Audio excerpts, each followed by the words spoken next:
السلام علیکم ورحمۃ اللہ وبرکاتہ۔ کیا حال ہے سب کا؟ نحمده ونصلی علی رسولہ الکریم، اما بعد فاعوذ باللہ من الشیطان الرجیم، بسم اللہ الرحمن الرحیم، رب اشرح لی صدری ویسر لی امری واحلل عقدۃ من لسانی یفقہوا قولی۔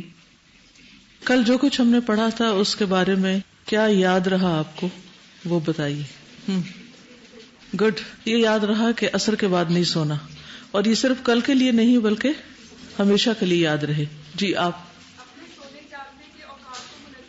اپنے سونے جاگنے کے اوقات کو منظم کرنا ہے۔ جو وقت اللہ نے سونے کے لیے رکھا ہے اس میں سونا ہے، اور جو جاگنے کے لیے رکھا ہے اس میں جاگنا ہے انشاءاللہ۔ سونے کو عبادت بنانا ہے، یعنی سونے کے اوقات کو ضائع نہیں کرنا، اور اس کے لیے وہ طریقے سیکھنے کے جن سے وہ وقت عبادت بن جائے۔ جی، صبح نماز کے بعد نہیں سونا، یہ بھی اوقات کو منظم کرنے والی بات میں سے ہے۔ کوئی بھی چیز ہم اس وقت تک نہیں کر سکتے جب تک اللہ سبحانہ وتعالیٰ کی توفیق نہ ہو۔ جو بھی کام مشکل لگے اس میں فوراً اللہ سبحانہ وتعالیٰ کی طرف رجوع کریں، دعا کریں، اور اللہ کے لیے کیا مشکل ہے، ہمیشہ یہ کہا کرے کہ اللہ تعالیٰ میرے لیے مشکل ہے، آپ کے لیے کچھ مشکل نہیں، میں نہیں کر سکتی، آپ تو کر سکتے ہیں، آپ میرے لیے کر دیں۔ جی الحمدللہ، ٹھیک ہے، اس کو اور بھی آگے دیکھیں گے انشاءاللہ۔ تو بیسیکلی بات یہ ہوئی تھی کہ نیند اللہ سبحانہ وتعالیٰ کی نعمت ہے، اور نیند کا آنا اللہ کی نشانیوں میں سے ایک نشانی ہے، اور پھر اللہ سبحانہ وتعالیٰ نے ان نشانیوں پر غور و فکر کرنے کے لیے بھی کہا ہے ہم کو، اور پھر یہ کہ ہمیں عملی طور پر اپنے نیند اور بیداری کے اوقات کو منظم کرنا ہے، اور ان اوقات کو عبادت بنانا ہے۔ یہ کسی نے ایک ریسرچ بھیجی تھی کہ زیادہ رات گئے تک جاگنا بچوں کے دماغ کو کند کر دیتا ہے۔ یوکے میں 7 سال کی عمر کے 11,000 بچوں پر اسٹڈی کی گئی۔ 7 سال کی عمر کے 11,000 بچوں پر یہ ٹیسٹ کیا گیا، اور اس کے بعد یہ بات سامنے آئی، نمبر 1، جن بچوں کے رات کے سونے کے اوقات منظم نہیں ہوتے، یا وہ رات کو 9 بجے کے بعد سوتے ہیں، یعنی دیر سے سوتے ہیں، ان کی ریڈنگ اور میتھس میں کم سکور آتے ہیں۔ دوسری بات یہ سامنے آئی کہ نیند کی کمی قدرتی جسمانی ردم کو متاثر کرتی، جس کی وجہ سے ان کی لرننگ کی صلاحیت بھی کم ہو جاتی ہے، یعنی ایبلٹی کم ہو جاتی ہے، ویکنس ہو جاتی ہے، اس میں یہ گراسپ نہیں کر پاتے ہوں گے نا پوری طرح۔ نمبر 3، یہ اثرات مجموعی طور پر لڑکیوں میں زیادہ تھے، مجھے لگتا ہے کہ عورتوں کو سونے کی زیادہ ضرورت ہوتی ہے۔ نمبر 4، یونیورسٹی کالج لندن کے پروفیسر جو اس ریسرچ کے لیڈ ہیں، ان کا کہنا تھا کہ سونے کے اوقات کا غیر منظم ہونا ایک کیوٹک فیملی سسٹم کو بھی ظاہر کرتا ہے، کہ اس فیملی میں کوئی ڈسپلن نہیں، جس کے اثرات ان کے بچوں میں دیکھے گئے۔ لیکن ان فیکٹرز کو نکال کر بھی سونے کے اوقات کے اثرات بہرحال باقی رہے، یعنی ان کا گھر کا سسٹم جو بھی ہے، لیکن اس میں جو بھی کیاس ہے، اور اگر ان کا کوئی ڈسپلن نہیں ہے، اور ان کی زندگی کا کوئی محور مقصد فوکس نہیں ہے، بس وہ اپنی خواہشات پہ جی رہے ہیں، تو بھی جو نیند کی کمی کے اثرات ہیں وہ بہرحال ان کے بچوں پر ہوتے۔ نہ صرف یہ کہ نمبر کم آتے ہیں، بلکہ مزاج اور شخصیت پر بھی بہت اثرات پڑتے ہیں، کیونکہ جس شخص کی نیند پوری نہیں ہوتی وہ کیا ہوگا، اریٹیٹڈ ہوگا۔ جب اریٹیٹڈ ہوگا تو کوئی اس سے چھوٹی سی بات بھی پوچھے گا تو اس کا جواب کیا ہوگا، ریئیکشن کیا ہوگا، سیدھا جواب نہیں ملے گا، اس کے اندر قوت برداشت ہی نہیں ہوگی۔ قوت تو قوت ہے نا، قوت برداشت کے لیے بھی قوت چاہیے نا، برداشت کرنے کے لیے بھی آپ کو ایک ہمت چاہیے، ورنہ آپ بات بھی برداشت نہیں کر سکیں گے تو زندگی کے بڑے بڑے بوجھ کیسے برداشت کر سکیں گے، پھر تو کچھ آسان نہیں ہوگا۔ پنجابی میں ایک لفظ ہوتا ہے چنک کر بولنا، سنا کبھی؟ کس کو پتا ہے چنک؟ یعنی کہ جس میں برداشت نہیں ہوتی، یعنی کسی نے چھوٹی سی بات پوچھی، جو معمولی سا سوال تھا، معمولی سی کوئری تھی، یا معمولی سی کوئی بات کی کسی نے، تو جواب میں ایک دم چیخ پڑنا، شاؤٹ کرنا۔ تو اس طرح کی کیفیات میں اور بھی کئی ریزنز ہوتی ہیں، لیکن ایک بہت بڑی وجہ نیند کی کمی، اور پھر نیند کی کمی سے چونکہ ڈائجسٹو سسٹم متاثر ہوتا ہے، اور پھر جب ڈائجسٹو سسٹم ٹھیک کام نہیں کرتا تو جسم کو پوری انرجی نہیں ملتی، جو ہم کھاتے ہیں وہ جسم کے لیے باعث سے قوت نہیں بنتی، جس کے نتیجے میں کسی کے اندر خون کی کمی ہو جاتی ہے، اور کسی کے اندر کسی اور وٹامن کی کمی ہو جاتی ہے، نتیجتاً پوری شخصیت متاثر ہوتی۔ سونا جو ہے وہ ہماری زندگی میں ایک بہت اہم مرکزی کردار ادا کرتا ہے پوری پرسنالٹی کو بیلنس کرنے کے لیے. پھر نمازوں میں جو کنسنٹریشن ہے، اسٹڈی کی کنسنٹریشن تو چھوڑیں، جو جنت الفردوس حاصل کرنے کے لیے ایک بہت اہم چیز ہے کہ والذین هم فی صلاتہم خاشعون، کہ وہ اپنی نمازوں میں خشوع اختیار کرتے ہیں. تو خشوع آ نہیں سکتا اور خشوع پوری طرح ہو نہیں سکتا اگر ہم تھکے ہوئے ہوں، اگر ہم بھوکے ہوں، اگر ہمارا کنسنٹریشن لیول اچھا نہ ہو. اور پھر جو سونے کے وقت کے اندر سونا ہوتا ہے وہ کم سونا بھی بہت ہو جاتا ہے، اور اگر اس کے بغیر ہم سوتے ہیں فطرت کے خلاف جا کر ایسے اوقات میں سوتے ہیں جب سونا نہیں چاہیے یا جب سونا حماقت ہے، تو پھر نتیجتاً کیا ہوگا؟ حماقت والے کام کرنے والے پھر کیا کہلاتے ہیں؟ احمق. جو لوگ راتوں کو وقت پر نہیں سوتے اور پھر دن کو بھی مسلسل کام کرتے رہتے ہیں، ان کے کاموں میں ایررز بہت ہوتے ہیں، اور وہ تو ایرر کر دیتے ہیں لیکن ان کی ایرر ان کی نہیں ہوتی، وہ ملٹی پلائی ہو جاتی. بہت سے لوگ اس سے افیکٹ ہوتے ہیں. چلیے نیکسٹ لیسن. تو گویا سونا اللہ کی نشانیوں میں سے ایک نشانی ہے. ایک مومن کے لیے سونا عبادت بن سکتا ہے اگر وہ سنت کے مطابق ہو. تو آئیے دیکھتے ہیں کہ سونے کے آداب کیا ہیں، اور خصوصاً رات کے وقت سونے کے آداب. رات کو سونے سے پہلے نماز عشاء ادا کرنی چاہیے، اس سے قبل نہ سویا جائے اور نہ گھر والوں کو سونے دیں، کیونکہ نبی صلی اللہ علیہ وسلم نے اس کو ناپسند فرمایا ہے. حدیث میں آتا ہے، سیدنا ابو برزہ روایت کرتے ہیں، ان رسول اللہ صلی اللہ علیہ وسلم کان یکرہ النوم قبل العشاء. صحیح بخاری. رسول اللہ صلی اللہ علیہ وسلم نماز عشاء سے پہلے سونے کو ناپسند کرتے تھے. تو جس چیز کو اللہ کے رسول صلی اللہ علیہ وسلم ناپسند کریں، کیا وہ اللہ سبحانہ و تعالیٰ کی پسندیدہ ہو سکتی؟ کیا اللہ سبحانہ و تعالیٰ اس عمل پر خوش ہو سکتے ہیں؟ تو مومن تو وہ کام کرتا ہے جو اللہ کو راضی کرنے والے ہوں. تو اگر ہم اللہ تعالیٰ کو ناراض کرنے والے کام کریں تو پھر اللہ تعالیٰ کو کیا منہ دکھائیں گے؟ تو بہت سے لوگ جنہیں رات کو جاگنے کی عادت ہوتی ہے وہ عام طور پر یہ کرتے ہیں کہ مغرب کے لگ بھگ سو جاتے ہیں، اور پھر جب ان کی تھکاوٹ پوری ہو چکتی ہے تو 9-10 بجے اٹھ جاتے ہیں اور پھر ساری رات جاگتے ہیں. اگر آپ کو جلدی بھی سونا ہے اور پھر رات کو اٹھ کے عبادت کرنی ہے یا کو پڑھنا ہے تو بھی عشاء سے پہلے نہ سوئے. سردیوں میں تو عشاء جلدی ہو جاتی ہے، لیکن گرمیوں میں عشاء تھوڑی دیر سے ہوتی ہے، اور کچھ ملکوں میں تو اور بھی زیادہ دیر سے ہوتی ہے. تو وہاں پر ریلی ایک ٹیسٹ ہوتا ہے عشاء تک خود کو جگا کے رکھنا. لیکن ایکسٹریم کیسز میں تو نماز جمع کرنے تک کی بھی اجازت دی گئی ہے، مگر عام حالات میں جیسے ہمارے ہاں ایک معتدل سا موسم ہوتا ہے، یا معتدل ہوتی ہیں راتیں بھی، یعنی اپنے طول کے اعتبار سے بہت لمبی نہیں ہوتی اور بہت چھوٹی بھی نہیں ہوتی. مثلاً یہاں سے جب میں گئی ہوں UK تو مینچسٹر میں اس وقت 8:30 بجے صبح سورج نکل رہا تھا، اور مجھے یاد ہے کہ جب میں گلاسکو میں تھی تو تقریباً 8:45-9 کے قریب سورج نکلتا تھا صبح. تب آپ دیکھیے کہ جب صبح سورج 8:30 بجے نکلے تو پھر دن شروع ہونے کا موڈ ہی نہیں ہوتا. پھر اسی طرح 4 بجے مغرب ہو رہی تھی، obviously پھر 5:30 تک عشاء بھی ہو جاتی، لیکن پھر آگے صبح کتنی دیر سے ہوتی تو ایک بڑا حصہ دن کا رات ہو جاتی. تو ہمارے ایسی مشکل نہیں ہے. اسی طرح یہ کہ گرمیوں میں پھر وہاں راتیں بہت چھوٹی ہو جاتی. تو الحمدللہ آپ میں سے اکثریت ایسی جگہ پر رہتی ہے کہ جو رات اور دن کی بہت بڑی ویریشن کا سامنا نہیں کرنا پڑتا. تو اس میں ایک ہیبٹ بنائیے کہ کبھی بھی عشاء سے پہلے نہیں سونا. اللہ ایک انسان بیمار ہے اور اسے ہوش ہی نہیں آ رہی تو وہ ایک الگ بات ہے، کیونکہ وقت سے پہلے سونے سے نقصان یہ ہوتا ہے کہ پھر رات کی نیند ڈسٹرب ہو جاتی ہے. پھر یہ نہیں ہو سکتا کہ آپ مغرب کی نماز پڑھ کے سوئے اور آپ پھر فجر تک سوتے رہیں. نماز تو بہرحال پڑھنی ہی ہے، لیکن اگر نماز نہیں بھی پڑھنی، بعض اوقات ایسا بھی ہوتا ہے کہ نماز نہیں پڑھنی اور آپ کہتے ہیں کہ اب تو میں سو سکتی ہوں، اب تو عشاء پڑھنی نہیں، تو بھی پھر آپ کی آدھی رات میں آنکھ کھل جائے گی، پھر آپ اٹھیں گے، پھر آپ دوسروں کو ڈسٹرب کریں گے، اور صبح کے وقت پھر آپ پہ غنودگی آ جائے گی. جب سب اٹھ رہے ہوں گے تو آپ کو سونے کی ضرورت پیش آئے گی.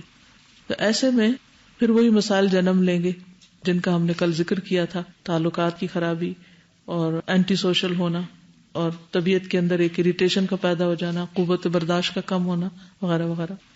باقی نقصان تو جو ہے سو ہے. سب سے بڑی بات یہ کہ نبی صلی اللہ علیہ وسلم نے اس کو ناپسند کیا. تو جب شدید بھی سونے کو دل چاہے تو فوراً سوچے کہ اگر اس وقت اللہ کے رسول صلی اللہ علیہ وسلم میرے گھر میں ہوں اور وہ مجھے دیکھ رہے ہوں تو کیا میں جرأت کروں گی بستر کی طرف جانے کی؟ کبھی بھی نہیں. کبھی ماں باپ کے ڈر سے ہم نہیں جاتے بستر کے قریب، یا کسی بڑے کے، یا کسی مہمان کی وجہ سے، یا کسی اور وجہ سے. تو جس کسی کی وجہ سے بھی ہم نہیں سوتے تو اس سے زیادہ حقدار ہیں اللہ کے رسول صلی اللہ علیہ وسلم کہ ہم ان کے کہنے پر عشاء سے پہلے نہ سوئیں. پھر نماز وتر کا اہتمام کرنا.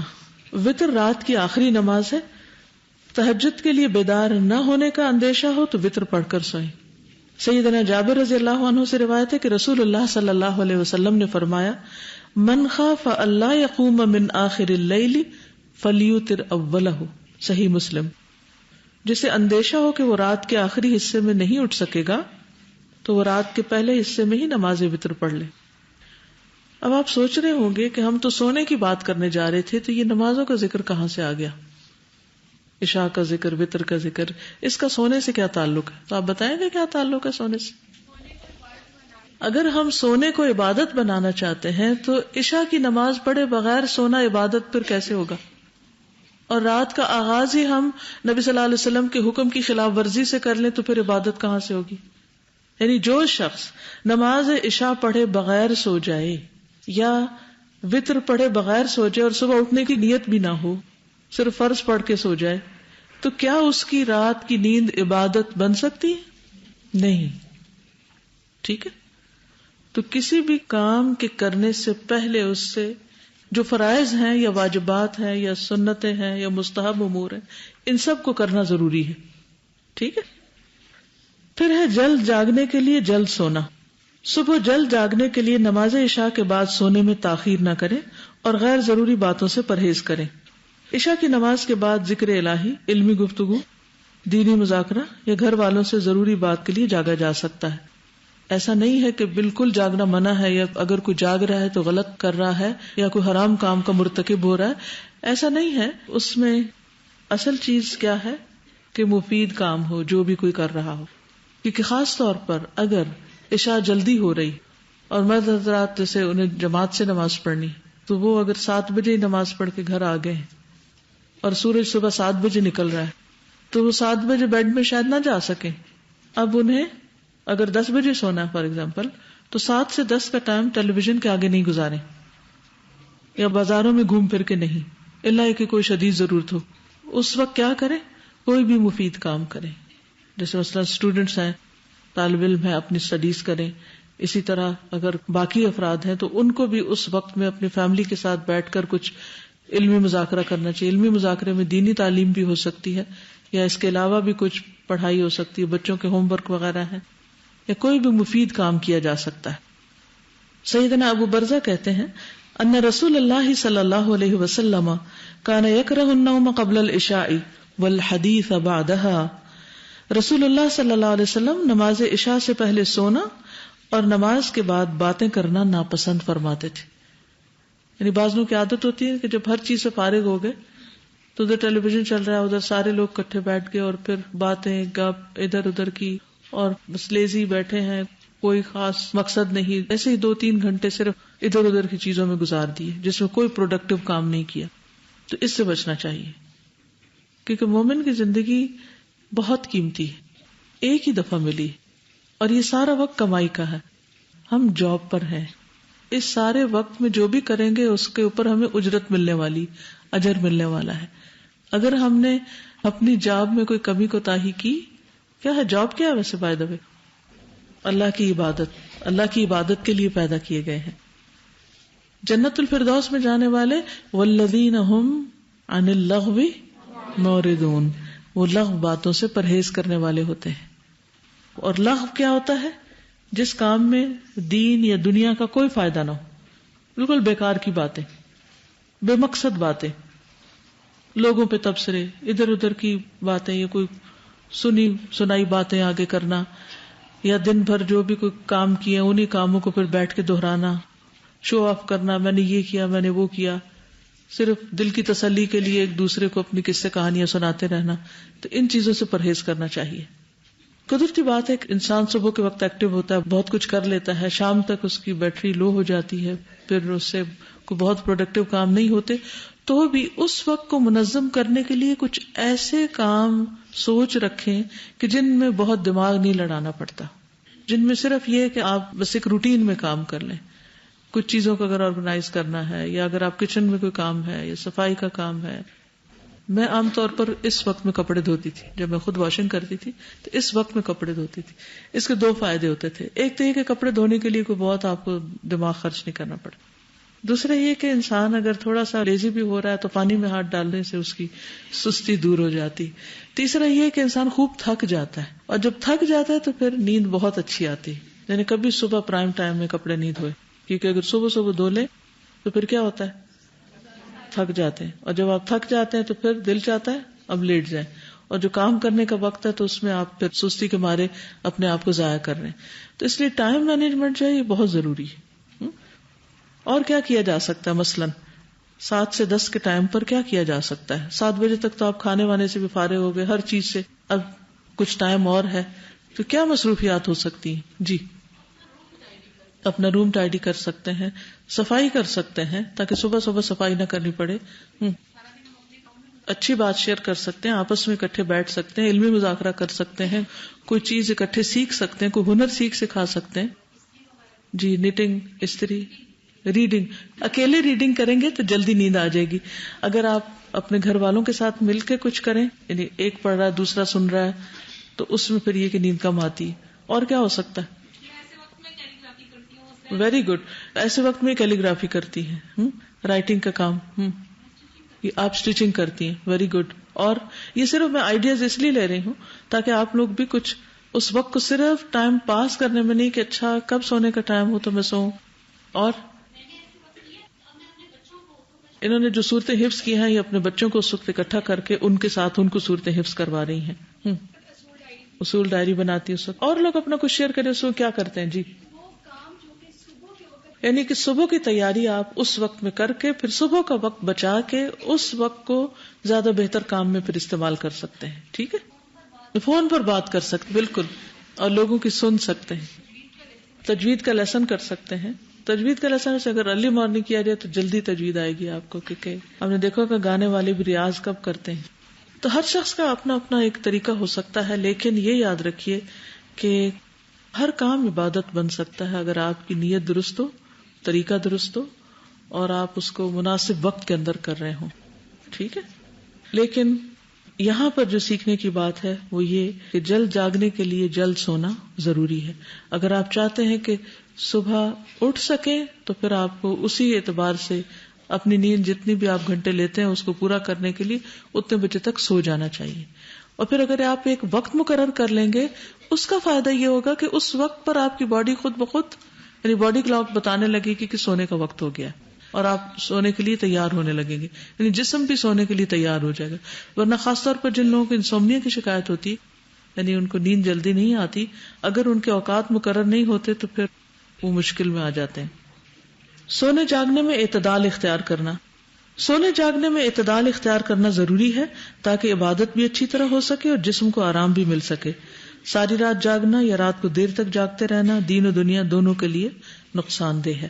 عبداللہ ابن عمر کہتے ہیں، دخل علی رسول اللہ صلی اللہ علیہ وسلم وقال الم اخبر انک تقوم اللیل وتصوم النہار قلت بلا قال فلا تفعل قم ونم وصم وافطر فان لجسدک علیک حقا. صحیح البخاری. حضرت عبداللہ بن عمر کہتے ہیں کہ رسول اللہ صلی اللہ علیہ وسلم میرے پاس تشریف لائے اور فرمایا، کیا میں درست خبر دیا گیا ہوں کہ تم رات بھر عبادت کرتے ہو اور دن میں روزہ رکھتے ہو؟ میں نے کہا کہ جی ہاں. آپ نے فرمایا ایسا نہ کرو، قیام بھی کرو، سویا بھی کرو، روزے بھی رکھو اور روزے کے بغیر بھی رہو، کیونکہ بے شک تمہارے جسم کا تم پر حق ہے.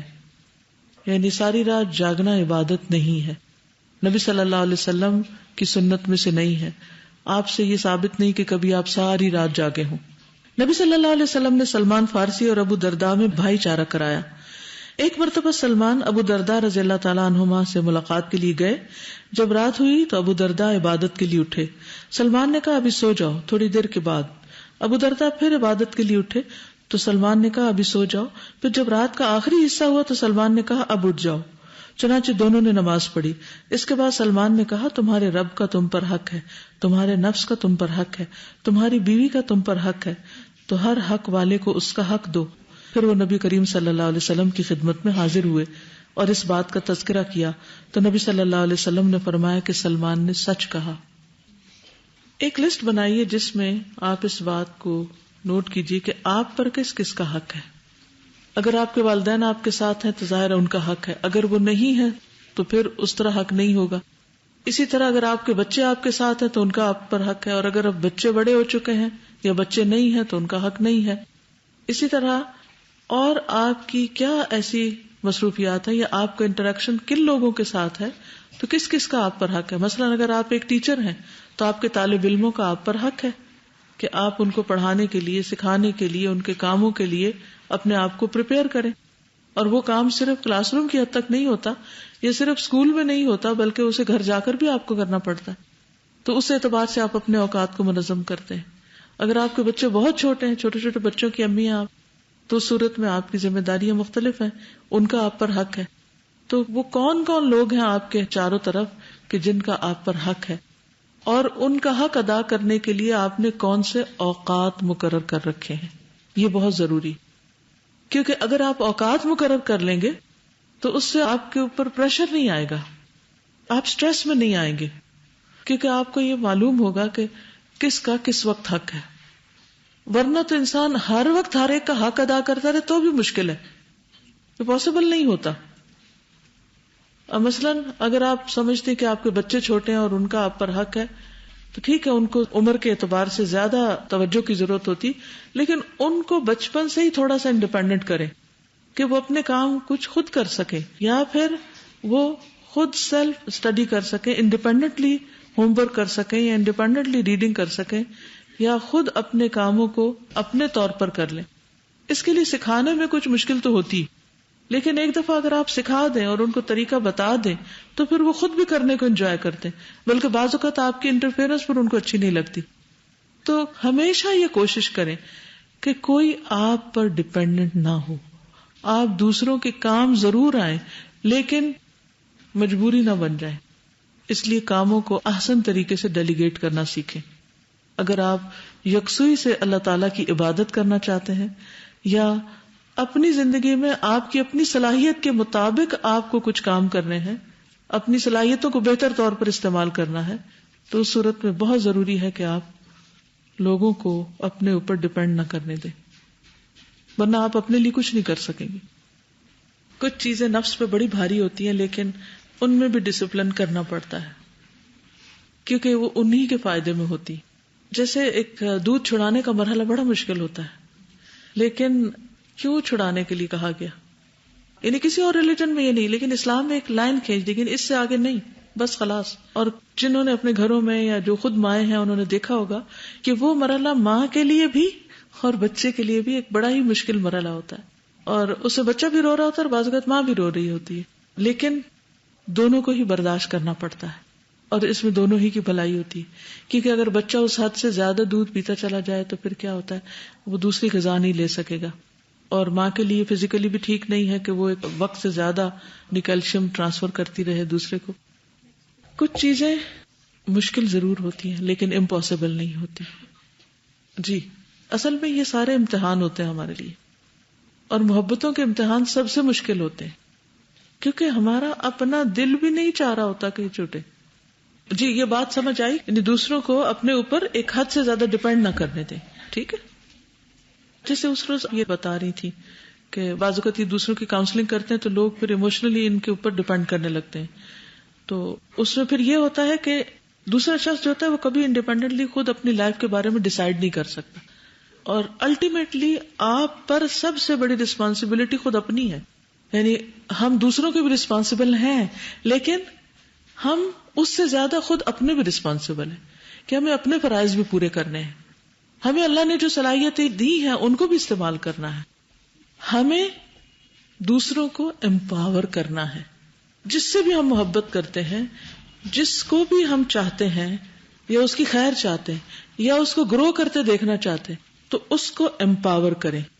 امپاور کرنے کا مطلب یہ ہے کہ دوسرے کو اپنے ہاتھ سے کھانا سکھا دیں، اس کو وہ ٹولز دے دیں یا اس کو وہ ذرائع دے دیں کہ جس سے وہ اپنے لیے خود کچھ کما سکے. مثلا ایک شخص کو آپ مدد دیتے رہتے ہیں صدقہ خیرات دیتے رہتے ہیں، کیا ہوگا؟ وہ آپ پر ڈیپینڈنٹ رہے گا. لیکن اگر آپ اس کو کمانا سکھا دیں گے تو یہ کیا ہوگا؟ اس کو امپاور کرنا. ٹھیک؟ تو ہمیں دوسروں کو امپاور کرنا ہے. یہ نہیں کہ پاور ساری اپنے ہاتھ میں رکھے اور اس کو اپنا غلام بنا کے رکھے. عام طور پر یہ طریقہ ہوتا ہے کہ ہم کیا چاہتے ہیں کہ کنٹرول ہمارے پاس رہے. جو لوگ بھی کام ڈیلیگیٹ نہیں کرتے وہ دراصل اس بیماری کا شکار ہوتے ہیں. تو کسی بھی فیلڈ میں، چاہے آپ گھر میں ہیں، چاہے آپ جاب پر ہیں، چاہے آپ ٹیچر ہیں ایون، تو اس میں کیا ہے کہ دوسروں کو ایسے ٹولز دے دیں کہ جس سے وہ آگے پھر اپنے پاؤں پہ کھڑے ہو سکیں. جی. میں اس کو پورا کر کے کبھی بھی نہیں دیتی تھی. میں کہتی تھی یہ میں بنا رہی ہوں آئیڈیا، اس کو خود بناؤ، اس کو خود کرا کرو. اب وہ ماشاءاللہ فورتھ میں اور اس کی ڈرائنگ ایسی ہے ماشاءاللہ، نیٹنس سب کچھ اس بات ہے. جی. یہ آپ نے اس کو کیا کیا؟ امپاور کر دیا نا کہ وہ خود کر سکتی. میرے گھر میں اس کی بہت بڑی مثال ہے. میری چھوٹی سسٹر ہے جس کو پولیو، تو وہ اپنا کام مطلب خود نہیں کرتی تھی، لیکن جب سے ماما نے برانچ کا اسٹارٹ کیا تو ماما اس کو روٹین کی، حالانکہ فرق فری ہوتی تھی لیکن پھر بھی بنا کے نہیں دیتی تھی. کہتی تھی کہ جب میں گھر نہیں ہوں گی تو پھر یہ کیسے بنا کے کھائے گی. اور الحمدللہ اب وہ روٹی بنا بھی لیتی ہے اور دوسروں کو بھی بنا کے دیتی ہے. الحمدللہ. تو اس سے اس کو کتنی خوشی ہوتی ہوگی کہ اسے کچھ کرنا آ گیا، ورنہ ہائے بیچارہ، ہائے مسکین. تو اس لیے جو لوگ دین کا کام بھی کرنا چاہتے ہیں نا، تو اگر وہ سارے کام اپنے ذمہ لے لیں گے نا تو کچھ نہیں کر پائیں گے، وہ ان سے نپٹیں گے ہی نہیں. تو اس میں بھی آپ کے لیے اجر ہے، دوسروں کو امپاور کرنے میں بھی اجر ہے. الدال علی الخیر کفاعلہ. ٹھیک ہے، آگے چلتے ہیں. بغیر منڈیر کی چھت پر نہ سونا. تازہ ہوا والی جگہ پر سونا صحت کے لیے بہترین ہے. اس مقصد کے لیے اگر کھلی چھت پر سونا ہو تو اس کے گرد چار دیواری کا ہونا ضروری ہے. گرمیوں میں جو لوگ سوتے ہیں باہر. سیدنا علی بن شعبان سے روایت ہے کہ رسول اللہ صلی اللہ علیہ وسلم نے فرمایا، من بات علی ظہر بیت لیس علیہ حجار فقد برئت منہ الذمہ. جو شخص ایسی چھت پر سوئے جس کے گرد کوئی منڈیر نہ ہو تو اس کا ذمہ اٹھ گیا، یعنی وہ خود اپنا ذمہ دار ہے. پھر بعض لوگوں کو نیند میں چلنے کی عادت ہوتی، بغیر منڈیر کی چھت پر سونے سے انہیں نقصان پہنچ سکتا ہے، یعنی سوتے سوتے چھت سے نیچے اتر سکتے ہیں یا گر سکتے ہیں. آپ میں سے تو نہیں کسی کو سوتے ہوئے چلنے کی عادت؟ الحمدللہ. یہ بھی اللہ کا شکر ادا کریں، کیونکہ سوتے ہوئے کچھ لوگ بولتے ہیں اور وہ اپنے راز اگل دیتے ہیں، کچھ لوگ چلنے لگ جاتے ہیں. تو کبھی ہم نے ان نعمتوں پر غور کیا اور ان پر شکر ادا کیا کہ ہم ایک سکون کی نیند سو لیتے ہیں اور ہماری نیند میں کوئی خلل نہیں. بعض لوگوں کو سلیپ ایپنیا ہوتا ہے، معلوم ہے آپ کو کیا ہوتا ہے؟ وہ سلیپ ایپنیا میں سوتے سوتے سانس رک جاتی ہے اور پھر جب باڈی میں کافی کاربن ڈائی آکسائڈ جمع ہوتی ہے پھر اچانک ان کو سانس آتی ہے ایک جھٹکے کے ساتھ، تو یہ بھی صحت کے لیے بہت ہی نقصان دہ ہوتی ہے. خطرناک چیز ہے نا، دم بھی گھٹ سکتا ہے. کہ آپ دیکھیں نا کہ آپ کو سانس آ نہیں رہا اور اچانک آپ پھر، تو آپ نے دیکھو کبھی جھٹکے لگ رہے ہوتے نیند میں، کبھی لگے کسی کو؟ تھوڑا بہت تو ٹھیک ہے، لیکن اگر یہ بڑھ جائے تو پھر ٹھیک نہیں. ٹھیک ہے، خیر اس کی دوا بھی ہوتی ہے ہومیوپیتھک میں.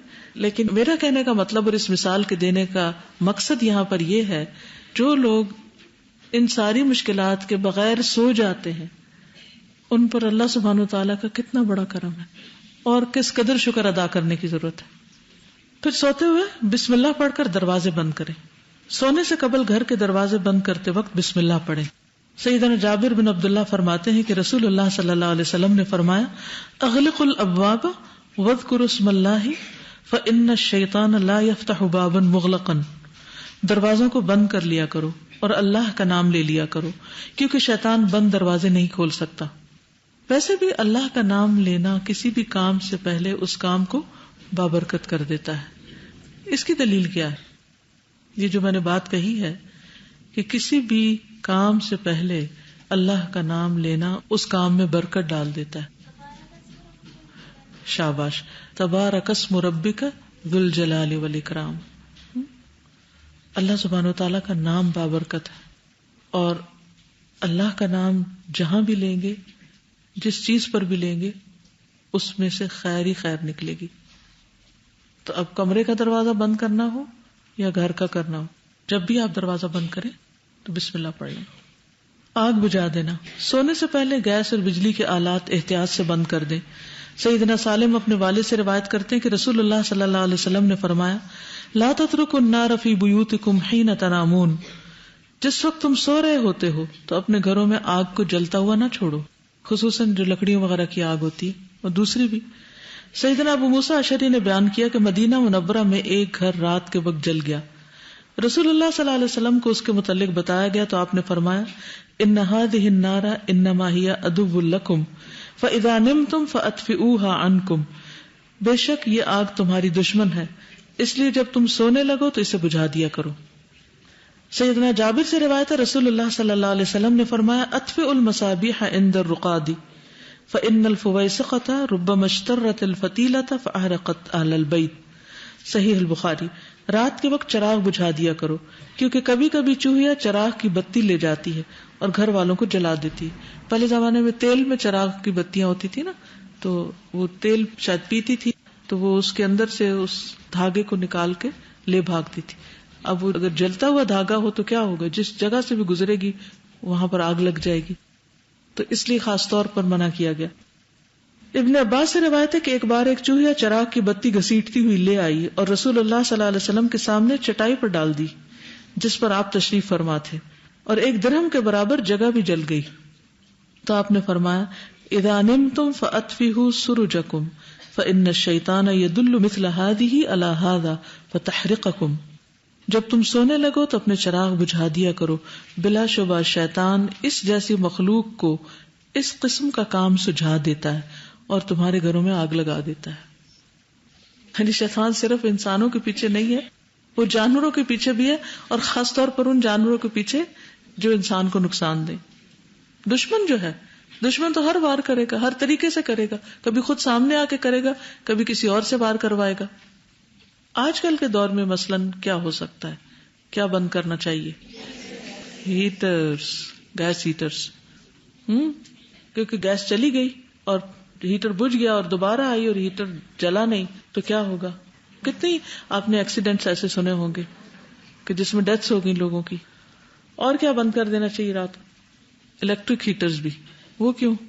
شارٹ سرکٹ ہو سکتا ہے اور اس کے اوپر کوئی کپڑا گر سکتا ہے اور اس سے آگ لگ سکتی. جی، بعض اوقات مچھروں کے لیے کوئل لگاتے ہیں، وہ بھی ٹھیک نہیں ہوتا. استری تو ویسے ہی بند کر دینی چاہیے، بجلی کا بل بہت زیادہ آ رہا ہے. ایک ریسرچ میں نے پڑھی تھی بہت پہلے، اس وقت میرے پاس کوئی اس کی دلیل نہیں، اگر کسی کو کوئی ڈھونڈ کے لا سکے تو ضرور، کہ اگر آپ چاہتے ہیں کہ آپ کی باڈی پوری طرح فنکشن کرے، یعنی اپنا کام کرے رات کو جو اس نے کرنا ہوتا ہے، تو اس کے لیے ضروری ہے کہ مکمل اندھیرا ہو، کیونکہ تھوڑی سی روشنی میں بھی اس کے کام میں رکاوٹ پیدا ہوتی ہے. تحقیق مزید کر لیجئے، لیکن یہ ایک حقیقت ہے کہ جس وقت روشنی ہو رہی ہوتی ہے اس وقت ہماری نیند، یعنی ڈیپ سلیپ میں ہم نہیں جاتے اور برین پوری طرح ریسٹ نہیں کرتا. اور خاص طور پر آج کل موبائل کی دنیا میں جو ادھر موبائل پڑا ہے یا لیپ ٹاپ سینے سے لگا کے سو رہے ہیں، کہیں ٹیبلٹس پڑی ہیں، کہیں کچھ، تو چاروں طرف سے ریڈیشن ہو رہی ہوتی ہے. آپ نے وہ دیکھی ہوگی ویڈیو جس میں مکئی کے دانے رکھ کے 3-4 موبائل اسی ٹیبل پر رکھ دیے گئے اور 4 مختلف لوگوں نے ان موبائل پر جب کال کیا تو وہ مکئی کے دانے ایک دم پھٹ پھٹ اٹھنے لگے، نہیں پک کے، صرف اس کی ریڈیشن سے وہ پک کے پھٹ گئے. یوٹیوب پر ہوتی تھی، یہ میں نے خود اپنی آنکھوں سے دیکھی ہوئی ہے ویڈیو. جو آپ نے کہا کہ اندھیرا ہونا چاہیے، اس کے پیچھے ہمارا پورا وہی جو پائنیل گلینڈ ہے برین کا، اس میں سے جو ہارمون نکلتا ہے میلیٹونین، وہ ہمارا باڈی کلاک سیٹ کرتا ہے، اور سرکیڈین ریدم سارا جو ہماری باڈی کے اندر کا نظام ہے، ہارمونز کس وقت ریلیز ہونے ہیں، کس وقت کون سے آرگن نے فنکشن کرنا، تو وہ سارا ڈسٹرب ہو جاتا ہے. اگر اندھیرا نہیں ہوگا تو وہ پوری طرح سے وہ سیکریٹ ہی نہیں ہوگا پوری مقدار میں، اور پھر وہ پوری طرح فنکشن ہی نہیں ہوگا باڈی کے اندر. انہوں نے جو بات کی آپ کو سمجھ آ گئی ہوگی کہ جب روشنی ہوتی ہے تو ہمارے مخصوص گلینڈ میں سے ایسے ہارمونز نہیں نکلتے جو پوری باڈی کی کلاک سیٹ کرتے ہیں اور پھر انسان صحت مند زندگی گزارتا ہے. کئی لوگ اندھیرے میں سو ہی نہیں سکتے، وہ روشنی جلاتے ہیں، ڈرتے ہیں شاید، یا کیا مشکل ہوتی ہے، یا کچھ لوگ زیرو کا بلب جلا کے سونے کے عادی ہوتے ہیں. یہ ساری چیزیں خطرناک ہوتی ہیں. ایک آرٹیکل میں نے بھی ریسنٹلی پڑھا ہے کہ جب بچے موبائلز وغیرہ اور چیزیں سرہانے کے نیچے رکھ کے سو جاتے ہیں اور یہ مسلسل اس طرح، تو یہ برین کے اندر بہت ڈیمیج کرتا ہے. اور پچھلے دنوں ایک بچے کی ڈیتھ ہوئی ہے اسی طرح. یعنی یہ جو ریڈیشن مسلسل آپ کے اندر پہنچتی رہتی ہے برین کے اندر، اٹس ویری ڈینجرس. کیونکہ بچے عام طور پر یا جیب میں ڈال لیتے ہیں یا پھر سرہانے کے پاس رکھ لیتے ہیں یا ٹیبل کے پاس رکھ لیتے ہیں. اگر آپ نے الارم سیٹ کیا ہوا ہے تو بھی آپ اس کو ایروپلین موڈ پہ کر دیں تاکہ یعنی نہ وہ کوئی وائی فائی ریسیو کر رہا ہو اور نہ ہی اس سے کوئی ریڈیشن نکل رہی. جی یہ کہتے ہیں کہ ان کے ہسبینڈ کو پیس میکر لگا ہوا ہے، تو انہوں نے ڈاکٹرز نے خاص طور پر منع کیا ہے کہ لیفٹ پاکٹ میں نہ موبائل رکھنا ہے اور نہ ہی کان سے سننا ہے، ورنہ آپ کو جھٹکا لگ سکتا ہے اس سے. بہرحال آگے چلتے. برتن ڈھانکنا، یہ تو بڑی ہی اہم بات ہے. کھانے پینے کا برتن ڈھانک دیں یا اوندھے کر کے رکھیں، الٹا کر کے رکھیں.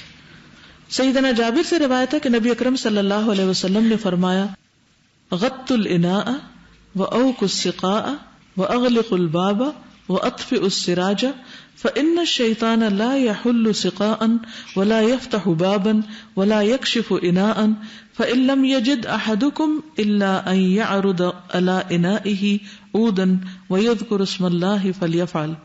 صحیح مسلم. برتنوں کو ڈھانپ دیا کرو، مشکیزے کا منہ باندھ دیا کرو، یعنی گھڑا وغیرہ یا مشق ہوتی تھی پہلے، اب بھی ہوتی کئی جگہوں. دروازے بند کر دیا کرو، چراغ بجھا دیا کرو، اس لیے کہ شیطان بندے ہوئے مشکیزے کو، بند دروازے کو، ڈھکے ہوئے برتن کو نہیں کھولتا. پھر اگر تم میں سے کسی کو کوئی چیز نہ ملے تو وہ برتن پر اس کی چوڑائی میں صرف ایک لکڑی ہی رکھ دے. یعنی جیسے یہ گلاس ہے، یہ ڈھکن نہیں ہے تو کیا کریں، پین لے کے اس کے اوپر یوں رکھ دیں. یعنی کچھ نہ کچھ رکاوٹ ضرور ہونی چاہیے. پھر اگر تم میں سے کسی کو کوئی چیز نہ ملے تو وہ برتن پر اس کی چوڑائی میں صرف ایک لکڑی ہی رکھ دے اور اللہ تعالیٰ کا نام لے لے، تو اسے ایسا ہی کرنا چاہیے، یعنی بسم اللہ پڑھ کر رکھے. سیدنا جابر کہتے ہیں کہ رسول اللہ صلی اللہ علیہ وسلم نے فرمایا غط الاناء واوق السقاء فإن في السنة ليلة ينزل فيها وباء لا يمر بإناء ليس عليه غطاء أو سقاء ليس عليه وكاء إلا نزل فيه من ذلك الوباء. برتن ڈھانپ دو اور مشق کا منہ بند کر دو، بے شک سال میں ایک رات ایسی ہوتی ہے جس میں وبا اترتی ہے، پھر وہ وبا جس برتن یا مشکیزے کے پاس سے گزرتی ہے جو ڈھکا ہوا نہ ہو تو اس میں سما جاتی ہے. اور پھر کیا ہوتا ہے، صبح اٹھ کے آپ اس میں پانی پیتے ہیں، وہ بیماری اندر چلی جاتی. یہ جو وائرسز پھیلتے ہیں کہاں سے آتے ہیں، تو کتنی احتیاط کی ضرورت ہے. بہت سے لوگ پانی رکھ لیتے ہیں، اس کو ڈھکتے نہیں ہیں، یا کھانا پڑا ہوتا ہے، رات کو کھانا کھایا، پلیٹیں ایسی کھلی چھوڑ دی یا جا کے سنک میں یوں ہی چھوڑ دی. وہ تو اور بھی خطرناک، کوئی پتہ نہیں کوئی چوہا پھر جائے یا کوئی اور سانپ یا کوئی بھی چیز.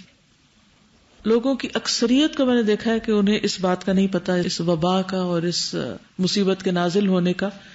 اور پھر اس لا علمی اور جہالت کی وجہ سے ہم کتنا سفر کرتے رہتے ہیں.